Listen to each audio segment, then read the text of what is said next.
Okay. Hi, everybody. My name is Julie Curti. I'm a MAPC team member. I work on the clean energy team as a clean energy and climate planner. And today I'll talk to you about net zero building strategies. So I'll talk for about 10 minutes, hopefully a little bit less, but try not to talk too fast. And then we want to have some time for some question and discussion after that.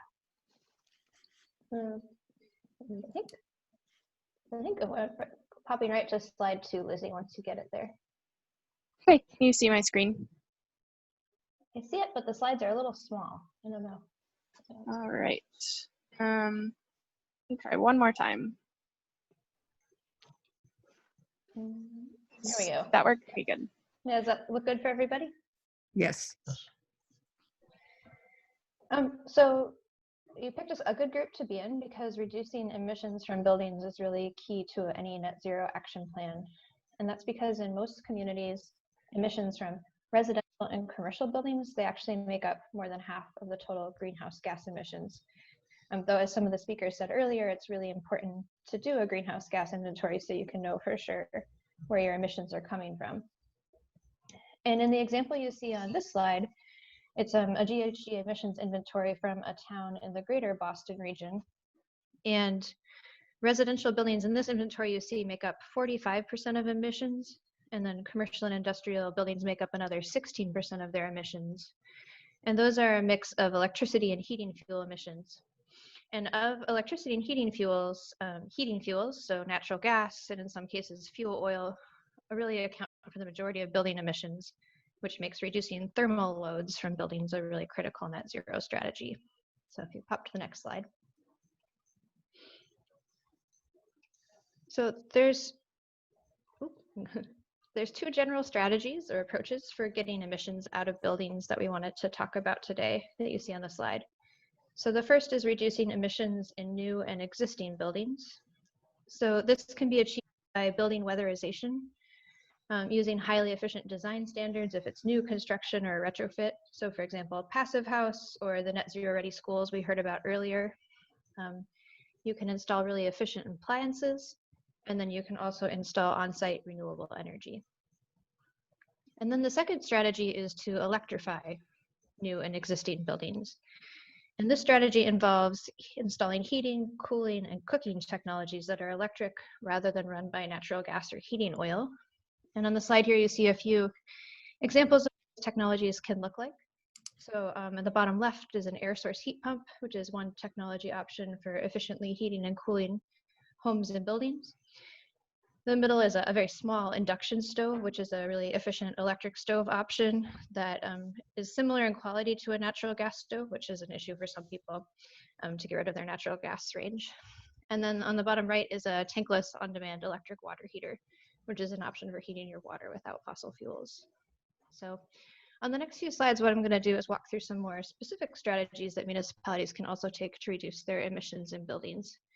And these strategies really focus on what is directly in the control of municipalities and what you can do. So the first strategy that we wanted to talk about is partnering on outreach programs to increase clean energy uptake. And this is an important strategy because residential buildings are the single largest source of building emissions in most communities. And you all know really well that many Massachusetts homes are unfortunately very old, beautiful, but inefficient. And so Massachusetts, we have really good rankings nationally for energy efficiency, but there's still a lot more gains that we can make in energy efficiency in buildings, particularly for affordable housing stock in our municipalities. So one thing a municipality can do is create an outreach program that tries to connect renters, landlords, and homeowners to existing energy efficiency programs in the state that are run via the Mass Save programs. And then if you are served by a municipal utility, it would be connecting to your municipal utility energy efficiency programs. So the example you see on the slide is from the Cambridge Renter Energy Savings Program. And this is a program in Cambridge that the city runs with a local nonprofit. And they basically partnered together to hire a rental property energy advisor who's multilingual, and he conducts outreach to renters and landlords to help them sign up for Mass Save services. So now on the next slide. Another strategy we recommend municipalities consider is adopting a building energy use disclosure and reporting policy for buildings. That's a mouthful, but it's also known as building benchmarking in short. And that's a popular tool for local governments to use to encourage commercial and multifamily buildings to track and manage their energy use. So in this strategy, those buildings with a certain threshold are required to report annually their energy consumption and sometimes their water consumption as well to the municipality using EPA's portfolio manager. And the idea is that by reporting their data, building owners will hopefully see how much energy they're consuming and also identify opportunities for savings. And in one community, we wanted to highlight Portland, Maine, which is a smaller municipality with 25,000 residents. They've adopted a pretty successful energy benchmarking ordinance, and it requires non-residential and municipal buildings over 5,000 square feet and residential buildings with more than 10 units to annually report their energy and water usage. And then what that municipality has done is incentivize reporting by offering a fee reduction of $5,000 for that building anytime that they file a city permit or application fee when they want to improve their building. So I know a lot of the examples for benchmarking are from bigger communities, but South Portland's a really great one to look to for some of the smaller municipalities too, as a good example. And then a follow-on step that a lot of municipalities are taking is actually adding teeth to their benchmarking ordinances. So after a municipality might require buildings to report their emissions, some municipalities are then also requiring them to take action. So sometimes they'll focus on the lowest performing buildings who report their emissions and energy use, or sometimes require all buildings to take action. And so Boston recently did this. You see here their January 2019 guide. They require buildings that they require buildings to show a 15% improvement over 5 years in their total site energy consumption, their energy use intensity, or in their GHG emissions. And then if those buildings haven't shown that improvement, they offer different compliance pathways that the building owner can consider to compel action. All right, so next slide. Another strategy that municipalities can take is incentivizing building owners to transition to some of the technologies we mentioned, so efficient electric heating, cooling, and cooking. And one great program we wanted to highlight that could allow you to do that is the Massachusetts Clean Energy Center's Heat Smart, Cool Smart program. They usually have an enrollment period each year, and municipalities apply to be involved. And then what Mass CEC does is they provide support to municipalities to run the program. They help you procure qualified vendors who then can do group purchasing for those efficient technologies and then reach out to residents and help them install them in their homes.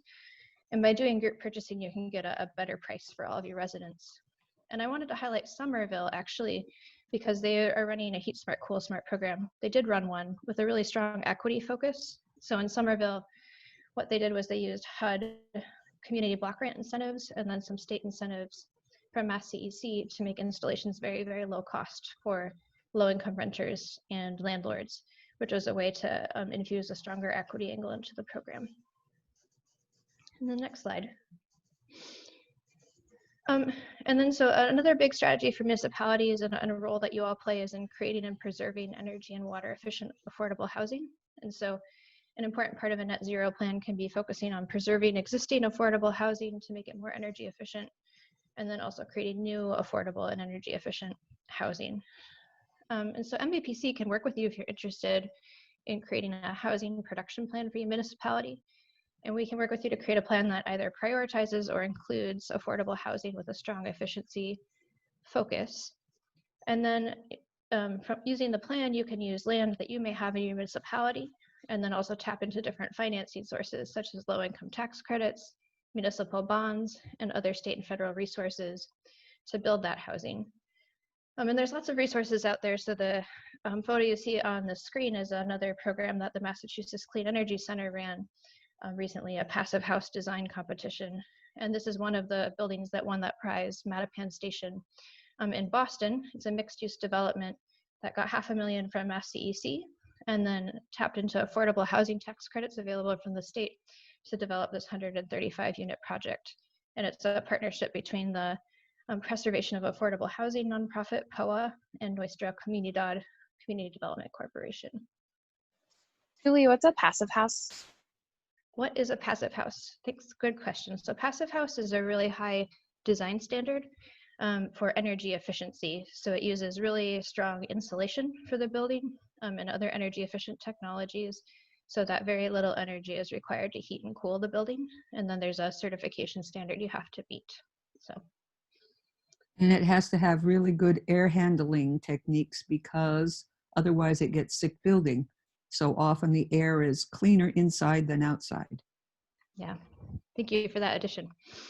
And then the last two strategies to highlight really quickly is just leading by example. So municipalities often, when they're doing net zero or climate planning, start by focusing on their building portfolios first. And one program you can do that through is the Green Communities program that the state offers, which offers resources and grant funding to pursue energy efficiency and other improvements at your municipal buildings. And there can be really big impacts from that. You see on here, Natick, we heard from Jillian earlier, has reduced their municipal energy consumption 20% between 2008 and 2014, mainly with the Green Communities program. So if you're not already part of that program, feel free to reach out to me afterwards and we can help get your community connected. And then if you are part of the program, you may want to check in with your municipal staff and make sure that you're actively using those resources, because they are there and available for you. And then the other lead by example strategy is that you can adopt a net zero carbon standard for your new municipal buildings and also municipally funded affordable housing. So I think someone had asked earlier if municipalities can require net zero buildings. And again, the answer is we need the building code to change for that. But for municipal buildings, you can require them to be net zero. And some communities are starting to do that. For example, Boston did this last year. And the final slide I have is, oh, the font got very funny. You can also advocate for net zero policies. So if you guys aren't already connected, Leah, who provided the introduction to the webinar at the beginning, works for our really great legislative team at MAPC, and they're tracking and advocating for legislative change at the state and federal level that will really help us push this planning work further and make implementation possible in municipalities. So for example, advocating for a net zero stretch code for buildings, and then also for increased funding and financing to pursue the types of net zero work that you want to do. So she'd be happy to have you reach out to her and can connect you so you get those updates, and then is a great channel for advocacy and policy change that we also need to see. So that was a really quick blitzy overview of some net zero building strategies, not fully comprehensive, but hopefully a good start. And we'd love to just jump into a discussion. I can take questions, and we also kind of want to start with a prompt, if that's okay, and ask you if you see any connections between some of the strategies I just shared on net zero buildings and the equitable net zero planning presentation that Nicole provided earlier.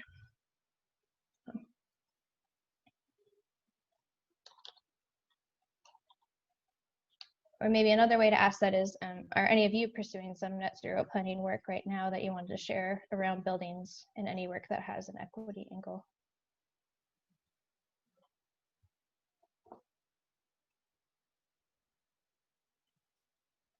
Or perhaps I can comment a little bit. So yes, we consider net zero building to be a critical part of our climate action plan. And as you suggested, the municipal role model, I think, is going to be key. We also are planning building energy use reporting as a strategy, which is not mandating the commercial industrial space to do anything, but maybe exposing their behavior of what they are investing in and using their intent to create goodwill as a way to motivate change, complemented by the municipality showing case studies and role model of how buildings actually are less expensive if you build them efficiently. The point in regard to the equity, the thing that I think of is that if you think of, maybe this is my own biases, but wealthier people living in single-family homes own and maintain their own assets. They can put solar on their roof. They can do air source heat pumps. Renters, lower income people who might be renters are subject to the investment decisions of the landlord. So there's this other party that gets involved, which makes it a more complicated system to change. And so I made some notes about the thing you had on your slide, the opportunity there for working with landlords. I think it was in Cambridge, the renters program and stuff. I don't have a particular strategy there, but it did ring true that would be a challenge. And we do have some large rental complexes in town that will need to be part of our plan. Yeah, I think you raised that really important landlord-tenant barrier. And some of the mass save incentives are structured to be more favorable for landlords who would then install those incentives for their tenants, those efficiency technologies. But we often find the missing link is on the outreach side. So getting the landlord to the table, getting the renters interested, and connecting all of those dots. But that would be definitely a program to look to as an example for your plan if you want. Maybe do we have time for one more comment or question? Yeah, we have time for one more comment or question, and just wanted to call out in the chat. Ward said, looking for leads on HVAC contractors / drilling contractors, replacement of ground source and air source heat pumps. So if you have any leads, please respond to Ward in the chat. So do we have one more question?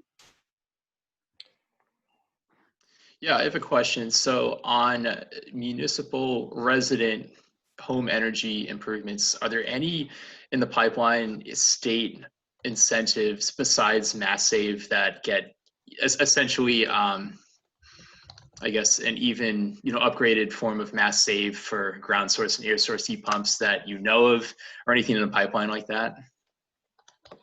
Yeah, that's a good question. So most of the incentives for air source and ground source heat pumps have actually come from the Massachusetts Clean Energy Center. So if you haven't checked out what they have currently, their programs are often changing as their funding does. But that'd be the place to look there. I know they have a few going on right now. And then I do believe that there is an incentive for air source heat pumps available from Mass Save, but it's only for people who are on fuel oil, who then switch, I believe, or electric baseboard heating, who switch to air source heat pumps. Because there has to be a certain amount of energy savings, and you get more of that when you're switching from those more inefficient technologies versus natural gas. But if you want to follow up with me after, Frank, too, we could dig into it more. So. Okay, great, thanks. Right, and it looks like we might have time for one last question. We have Peter's hand up and Ward asking any ideas on the status of Mass CEC, Mass Save rebate programs and what to expect over the next year. That's a great question. I think we'd have to ask our legislative team if they've been hearing anything about that, but those programs are currently funded by utility ratepayer funding. So I presume as long as utility bills are still being paid, which in most cases they are, those programs would still be funded, but it may be that they have to make some cuts or changes, but we haven't heard anything about that yet that I'm aware of. So. All right. This is Peter. I just wanted to say there are ways to incentivize net zero building, and we've been doing that for a number of years at Devon's. It's basically taking an approach to it as if it was a cluster type of development, where we say you can have lower frontage, lower lot size. In return, you need to have a home energy rating system of